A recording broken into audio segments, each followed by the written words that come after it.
என் அன்பு குழந்தையே, உனக்கான நல்ல விஷயங்களை செய்து கொடுப்பதற்காகவே உன் தாயானவள் இன்று உன்னை தேடி வந்திருக்கின்றேன். என் அன்பு குழந்தையே, உன் விதியை மாற்ற உன் அம்மா நான் வந்து விட்டேன். உன் மனதிற்குள் இருக்கின்ற அழுகுரலை கேட்டு விட்டுதான் இனியும் என் குழந்தையை காக்க வைக்கக்கூடாது என்பதனில் தெளிவாக வந்திருக்கின்றேன். என் தங்கமே, தெளிவாக இருந்து கொண்டு உனக்கான பயணத்தை புதிய புதிய அத்தியாயத்தை தொடங்கி வைத்து உன் வெற்றி பயணத்தை தொடங்கி வைக்க இந்த அம்மா நான் இன்று உனக்காக வந்திருக்கின்றேன். இனி எந்த வருத்தங்களும் தேவையில்லை. சொந்த பந்தங்கள் இல்லை என்றுதானே நினைத்து கொண்டிருந்தாய்? வெறுத்துவிட்டு சென்று விட்டார்கள் என்றுதானே நினைத்து கொண்டிருந்தாய்? உன் மனதிற்குள் இருக்கின்ற அழுகையை, உன் மனதிற்குள் இருக்கின்ற சந்தோஷத்தை மாறி மாறி இங்கு வந்து கொண்டுதான் இருக்கும். அதை நீ எப்படி எடுத்துக்கொள்கின்றாய் என்பதை பொறுத்துதான் உன் மனதின் வலிகள் இருந்து கொண்டிருக்கின்றது. நடப்பதும் நடக்கப் போவதையும் பார்த்து நீ பயமோ அச்சமோ அடைய வேண்டாம். எந்த ஒரு நிலையாக இருந்தாலும் சரி, எனக்காக என் குழந்தை, என் தாயானவள் இருந்து கொண்டு இருக்கும் பொழுது நான் எதற்கு மன வருத்தம் அடைய வேண்டியதில்லை என்று நீ நினைத்து என் குழந்தை ஒவ்வொரு சூழ்நிலையில் இருந்தும் காப்பாற்றி உன்னை வெற்றி நிலை பார்க்க மறைத்து செல்வதற்குத்தான் இந்த தாயானவள் இப்பொழுது உன்னோடு வந்து கொண்டிருக்கின்றேன். இப்படி விதித்தபடித்தானோ என்று நீ நினைத்து கொண்டிருக்கும் வேளையில் சமீபத்தில் உன்னை விட்டு பிரிந்து போனவரை உன் வசமாக்க இந்த வராகி தாயானவள் நான் வந்திருக்கும் பொழுது இனி உன் எதிர்காலத்தை பற்றிய பயமெல்லாம் உனக்கு வேண்டாம். எத்தனை சோகங்கள் உன்னை சுற்றி கொண்டிருந்தாலும் சரி, அத்தனை சோகத்திற்கும் உள்ளம் உன்னை வழிநடத்தி சென்று உனக்கு இதுதான் நடக்கப் போகின்றது என்று சொல்வதற்காகத்தானே நான் இன்று உன் தாயானவள் வந்து கொண்டிருக்கின்றேன். என்ன நடக்கின்றது, ஏது நடக்கின்றது என்று நினைக்கின்றாய்? என்ன நடந்தாலும் நான் பிரிந்து போனவரை உன்னிடத்தில் உன் கரம் பற்றி தரத்தான் போகின்றேன். மன வருத்தம் அடையாதே. உன் மனம் சந்தோஷம் பூரிப்பாக நடப்பது எல்லாம் நன்மைக்கே என்று எடுத்துக்கொள். தெரிந்து போனவர் உன்னோடு இங்கு வரத்தான் போகின்றாய். வெற்றிதான் இனி உனக்கு. நான் என்ன செய்ய போகின்றேன், ஏது செய்ய போகின்றேன், அவள் ஒரு விஷயத்தை கூட என் கனவில் சொல்லவே இல்லையே என்று நீ சிந்திக்கின்றாய்.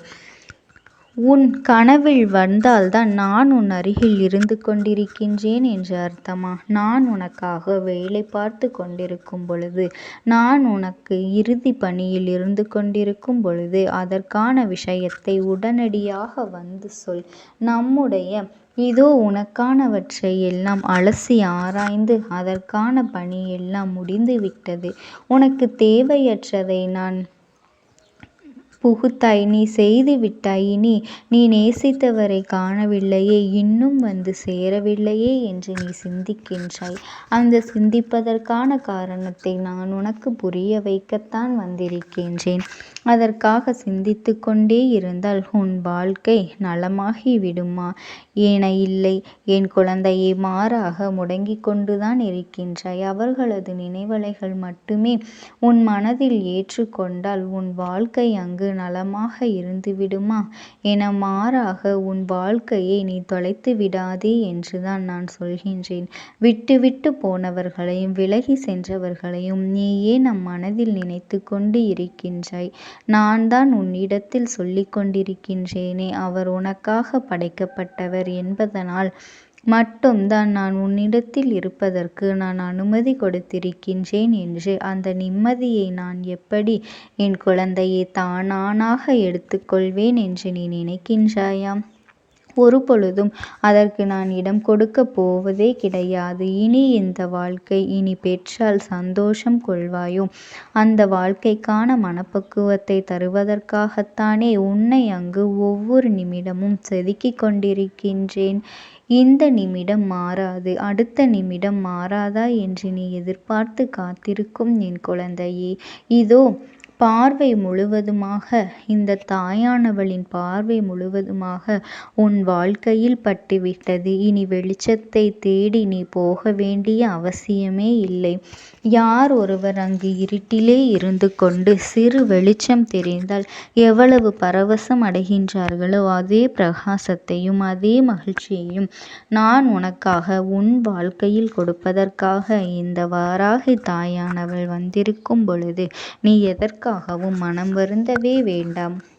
உன் மனதில் உள்ள அழுத்தங்களையும் உன் மனதில் உள்ள காயங்களையும் நான் புரியாமல் இல்லை. அதை அப்படியே நீ வைத்து கொண்டுதான் இருக்கின்றாய். அதற்காக தீர்வு என்னிடம் நீ சொல்லவே இல்லையே. நான் எதை நோக்கி பயணிப்பது, எதை விடுவது, எதை செயல்படுத்துவது என்று தெரியாமல் அல்லவா தவித்து கொண்டிருக்கின்றேன். மனமுருகி வேண்டி உனக்கான வாழ்க்கையில் உன்னை மிகவும் பெற மாற்றத்திற்கு அழைத்து செல்வது நானாக இருந்து கொண்டிருக்கின்றேன். ஒவ்வொரு வேளையிலும் உன் வாழ்க்கையை நகர்த்தி கொண்டிருப்பது இந்த தாய் என்பதனை நீ உணர்ந்து கொள். உன் வெற்றிக்கான இந்த பயணத்தில் தடைகள், சூழ்ச்சி வலைகள் எவ்வளவுதான் இருந்தாலும் அதை தடுத்துவிடும். இச்சூழ்நிலைகள் கூட இருந்து கொண்டிருந்தாலும் உன்னை எப்படி இந்த அம்மா நான் நினைவில் வைத்து கொள்வேன். எல்லா விஷயத்தையும் கடந்து வந்த பிறகு இனி நான் என்ன செய்ய போகின்றேன் என்று யோசிக்காதே. எத்தனை துன்பங்களை நீ கடந்து வந்த பிறகு ஏன் உன் வெற்றியை ஏற்றுக்கொள்வதற்கு அங்கு மறுத்து கொண்டிருக்கின்றாய்? வா, வந்துவிடு என் குழந்தையே.